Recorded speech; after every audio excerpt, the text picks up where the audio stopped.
How to remove WhatsApp button from your Facebook page. Welcome back to Let Me Help, and let's get started with this easy tutorial. To begin with, you need to launch your Facebook application in your device. Make sure you have switched into your Facebook page account. Tap on the three-line icon, then select on your profile. Select on the three-dot icon. Head to Edit Action button. Select on Edit Buttons. If you have a tick mark next to Send WhatsApp Message, just uncheck the box. Then tap on the Save option at the bottom. Once you do this, you'll be able to change the configuration and you'll be able to remove the WhatsApp button from your Facebook page. If you do not have this option, press and hold onto your Facebook and go to App Info.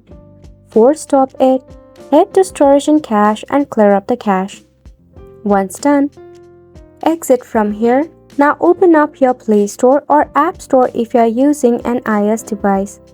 Search for your Facebook app.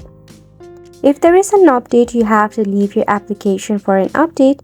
If not, uninstall the app and reinstall it later. And that is all for the video as well. Thank you so much for tuning in.